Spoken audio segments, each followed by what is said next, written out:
Hey there, YouTube. What I'm going to do here is give you a quick review of my 2016 xsr900.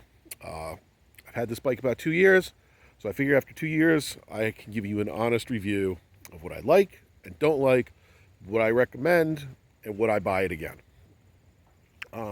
So the xsr900 is basically an FZ09, MT09 with what they call the neo-retro styling. Has these fake tank sides. It's all plastic tank. All this stuff's on there. Honestly, I don't think it's the best fit and finish, but it looks kind of cool. More of a regular headlight, but basically an FZ09, so this should all carry over to any of those bikes. The motor's the same. It's 850-ish cc, 3-cylinder, fuel-injected, drive-by-wire. I'll get into that in a little bit. And makes, I think, roughly 115 horsepower at the flywheel, probably like 100 and something at the wheel. Power, it's all you need. You don't need more than this. I've had faster bikes, had ZX14, had a Hayabusa, had a lot of bikes. This bike has around the perfect amount of power for an experienced rider, okay? I don't need more than this. On a naked bike, you don't need more. It is a very short bike. It is a very light bike.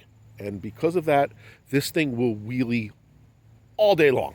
This is the most fun bike I've ever had. Of any bike I've ever had, this bike is just fun. This bike makes me do bad things when I get on it. It will wheelie in first gear, second gear, just with crack of the throttle. First gear is half throttle. It comes straight up. It's very manageable. You can modulate where the front end is with your throttle. You don't have to get up to a balance point to keep riding it. Second gear is the same way. Third gear, you got to clutch kick it, but it will come up. So it's a fun bike. Motor's great. Torque is really good. Now, what are the downfalls to this bike? Well, I mean, as you can tell, it's very comfortable. You can put whatever handlebars you want on it, and ride it all day long. No one knows what it is, which is kind of cool, I think. But the big problem with this bike, the suspension is I think it's a little stiff for crappy roads that I usually ride up here in North Jersey. The biggest problem with this bike is the drive-by-wire throttle. It's goddamn awful. It is jerky. It's just not good. I've had a couple cars with drive-by-wire throttles. Some are good, some are bad. I had a 2017 Jeep Wrangler with a stick. That was the worst drive-by-wire car I've ever driven. My M5 over there, they got it down right. It's good. You wouldn't even know it has drive-by-wire. So I understand why you need drive-by-wire on bikes now. You need it for the traction controls. This bike has ABS. It has traction control. It has wheelie control and all that kind of stuff. It has different throttle mappings for different powers. And to do that, you need a drive-by-wire. So you have 3 traction control modes. One, if you put it on, you can do nothing. You can't do a wheelie. You get it an inch off the ground, it chops throttle. It doesn't do it smoothly, but it chops throttle. If you're a little ham-fisted, it'll probably save your life. Mode 2 is it'll let you wheelie all day long, but if you start spinning the tire, it will chop the throttle. And mode 3 is you're on your own. Good luck. I usually ride in the second mode, so I can do wheelies and stuff. There's 3 throttle mappings. One is like less power for rake rain. No one will ever use that.